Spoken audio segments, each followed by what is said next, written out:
Mga kaisan, magandang umaga po. Noon.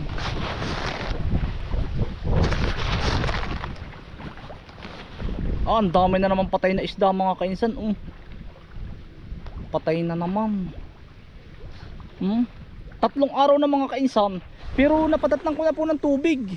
Para po bang siya pag po ba yung ang init po ngayong umaga, sa hapon po ay biglang uulan. May namamatay po. Hindi kaya sa oxygen, pero marami naman pong buhay. Kaya lang may napapansin akong namamatay mga 20 piraso, 10.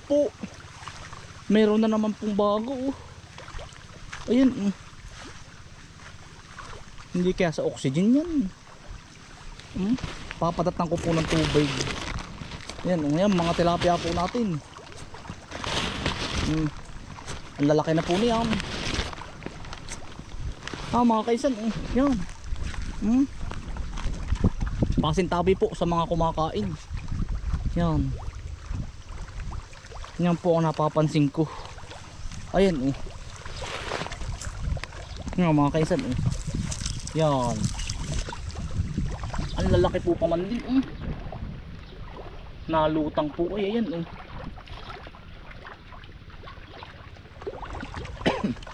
Yan.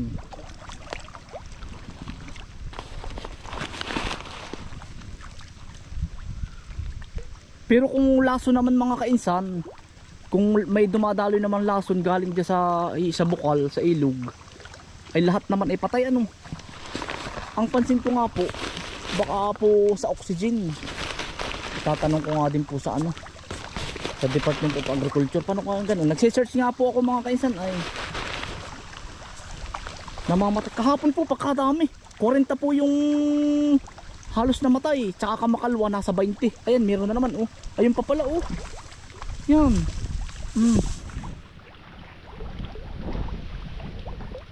Patay na naman po. Ayun pa. Isa, dalawa. Ayan sayang. Baka po aray kagabilaang. Lumulutang po Ayan po, dalawa.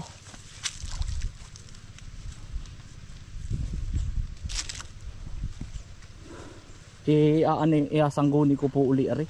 Yun nga ang problema po pag naulan na init, pero hindi naman po lahat nalutang. Ayan, marami pa rin. Kung sa laso naman, kung ahas pag-ung naman mga kainsan, lulumudi naman yan. Pero may nagsuggest na sa akin, habaan ko ang kawayan doon, papunta doon, para magka-oxygen ang gitna. Kasi medyo malawak po yung ating palaisdaan. Ay ang sabi ay baka nawawala ng oxygen. Pero dapat naman lahat ay patay. Pero yung iba po ba siguro po pag mahina ang resistensya, ayan po may patay na naman. Mga kainsan. Yan. Yan.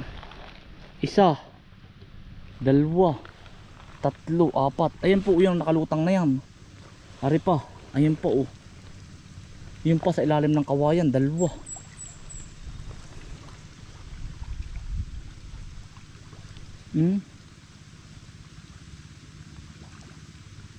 Ang gagawin ko na lang ang mga kainsan, lalagyan ko ng kawayan na mahaba doon. Palalagyan natin sa gitna. Or kaya lalagyan natin ng parang waterfalls doon para pumalakas ang oxygen. Kasi itong gitna po, medyo malalim yan Baka naman hindi pero posibleng hindi makahinga. Tubig nga yun nga din ang hindi natin alam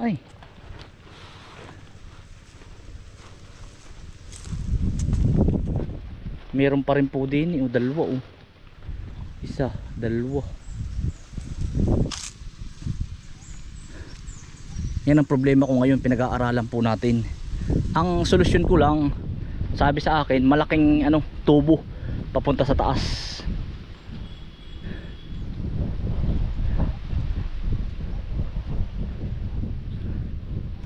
Yun, mamayang hapon lalagyan po natin ng or palalagyan natin ng kawayan.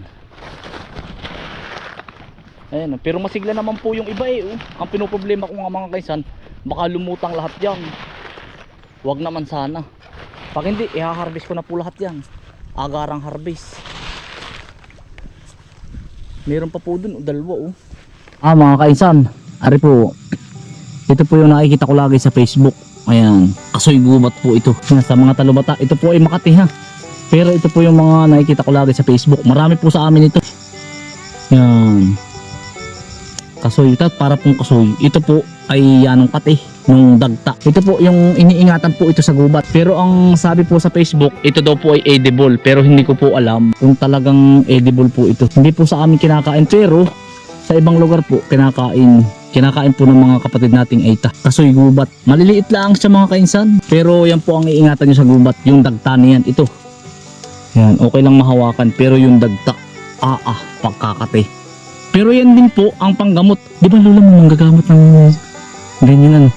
Yan lula po niya nanggagamot. Hahampasin po tuwing hapon. Hindi po naman tudong hampas.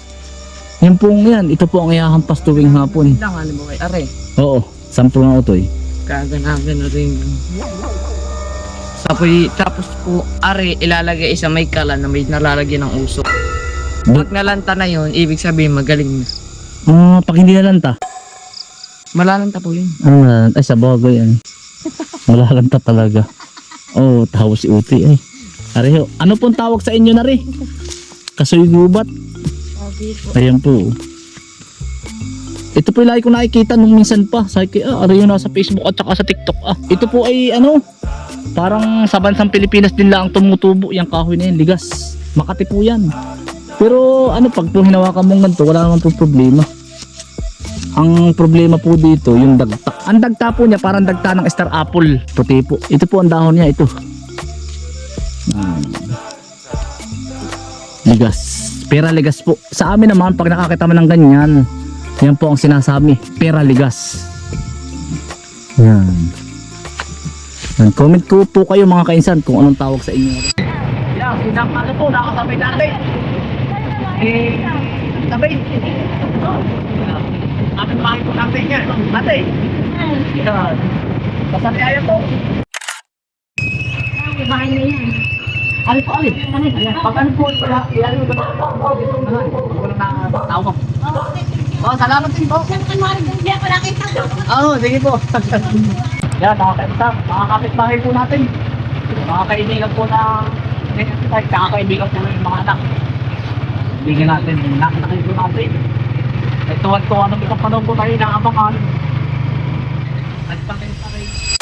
Yan mga kaisan, ikalawang hakot po.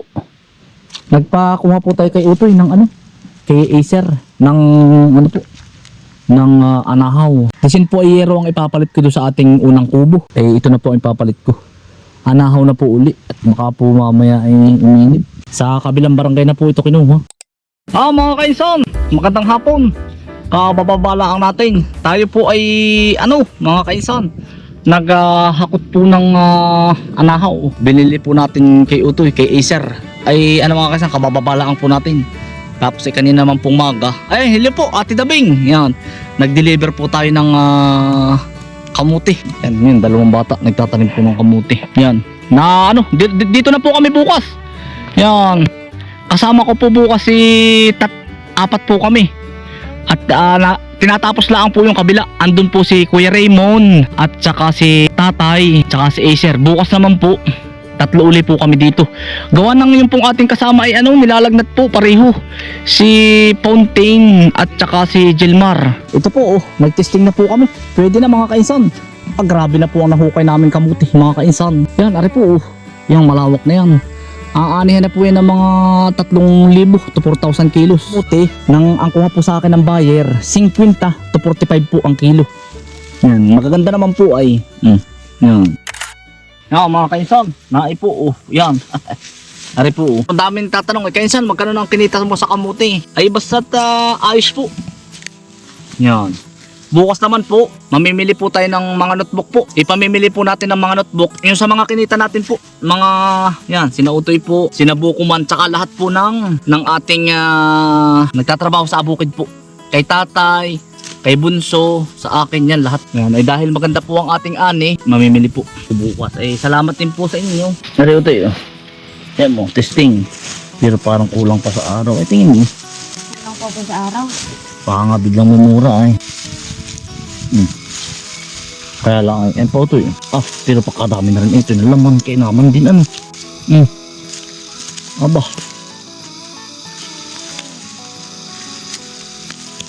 Ito po mga kasi kulang pa ng 17 days ay tinitingnan po namin bawat iras. Kung talagang pwede na po lahat. Kailangan pundukutin na ay mahal pa po ang kamuti ay. Pero bago po ito hukayin, kailangan pa po ng 17 days. Pero kung makaka 17 days po ito talagang papaldo ito. Baka naman ang problema po namin mumura. Mga kaisan, pero ang gaganda po, panalo na. Pag talagang hukayin ay pwede na. Marami na po eh. Yan, sa mga nagtatanong naman po, kainsan, kumusta ang talong mo? Maganda pa rin po. Yan, buhay pa rin po lahat. Yan. Ang nakikinabang po niya na ano po, mga kapitbahay ko na lahat. Pinamigay ko na po yan. Ngayon po namahal-mahal na. Ang talong po ngayon, nagta-30 by 5 na.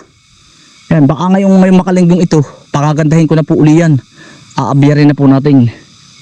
Tutubo na po yan kahit na mga isang pitas ay mga 5,000 to 7,000 po. Medyo tutubo na, medyo okay na po yun kaunti. Ari yung galing kay Ku Alvin Yung binhi Ku Alvin, ari yung galing sa iyo Yung pala nakalaki din ang pagkalaki mo. Yan. Kuhanin ko na po. Mahal ay ito. Dinudukot-dukot ko na po yung malalaki. Aba yung pala pagkakanda ng binhi ni Ku Alvin. Tamo ko ito eh. Galing kay Kaparn Bin, tamo. Bata pa ito Aba. Committed. Ito pala yan ang ganda rin. Mas maganda to. Ay ito ang battle dito. Kay Kuya Alvin ito. Ilalaga ko pala ito. Separate.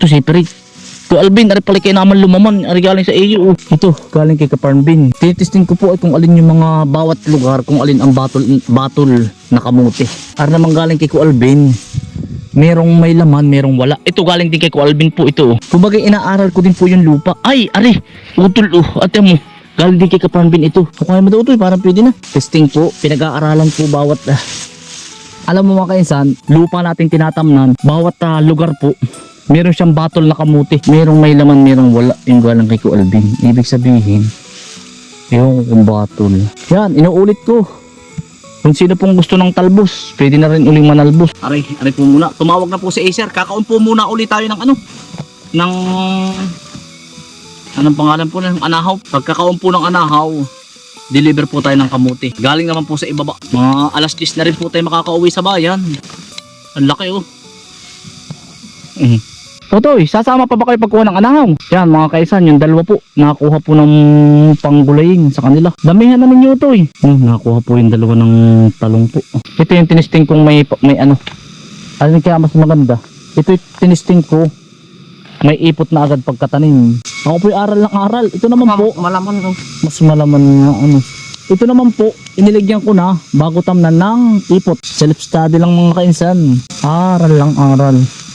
Yung kabila naman po, hindi ko pa natitesting kung ayos ang laman nito. Meron naman po akong tanim doon sa labak, mga walang ipot. Yung chicken manure. Kaya mapapansin nyo, minsan itanim ako ng tigka kaunti. Mas magandang lumaman. Yung tanong ko, ay malaman. Buti, bunutin ng testing. Kikiluhin ko po ito, compare po doon sa walang ipot. Tsaka sa walang plastic. compare nga natin kung pwede kung alin ang mas malaman, kung yung may plastic o wala. Parang parehas lang din siya mga kainsan, yung may ipot at saka wala. Pero ang kagandahan po pag may ipot ay malaki. Mas malaki ang laman. Mas malaki po ang Pero mas laman. malaki ang laman pag may may chicken manure. Yan pala sa susunod. Pero kaunti lang po mga kainsan. Ari po muna ang nakuha namin. Tsaka po ari. Kakaumpo muna kami ng anahaw. Naandyan na po pala. Ma'am, good morning po. Yan. Yan. Kayo po may mga teacher po sa Lispalad? Siya lang. Ah. Kami magkakabatch sa Ay, opo. Lispalad. Yes. Kami na may... Ayan. Kumusta naman? Nag-jogging po kayo? Nag-walking kami papunta dito. Yun nga po ang kalimitan po pag po galing sa bayan. Nag-walking po hanggang diyan. Tapos babalik na rin po. Baka po may hello po muna kayo. Baka po may sa-shout out po kayo. Good morning. Ganda po dito. Punta po kayo. Ayan. Ganda tayo po kami mag-overnight next time. Sige po Yeah. ma'am. Opo. Nakakatuwa naman. Nakaka-press talaga. Mm. Ganda yung farm. Ay, oo nga po. Ganda. Salamat po. First time ko nakapunta dito sa... Balik natin kayo magdala ng masarap na niluto mo ha. Yes. Ating papatikim sa kanila. Oo, sige po. Galing siya magluto. Saan nagluluto po kayo, ma'am? Siya. Nagluluto po. Nagpa-order ako ng ano. Yan yung business ko ngayon. Ayun, ma'am. Sa mga tayabasin, anong baka may number ka, tatawag sa iyo, ma'am. Okay lang po, nga po. Ganun niya po. Yeah, ako po ay nagpa-order ng pansit palabok, puto, pansit bihon, kung ano pong gusto nyong order. Ako po ay sa Facebook po ay Lori Cuna. Ang cellphone number ko po ay 0918-45. Ay, nalimutan. Sige ma'am, kukuhanin ko na lang po, ma'am. Sige po. Ganun talaga, okay lang po, ganun po talaga, ma'am. Ano si Lori? Oo po, may camera po ay. Oo nga po. Oo. Yan, salamat po ng marami. Ayan. Ayan. Salamat din po sa inyo. Opo, salamat po. Ayan. Nakakatuwa. Marami na po nagja-jogging dito paparito sa barangay Puok po. Oo nga po.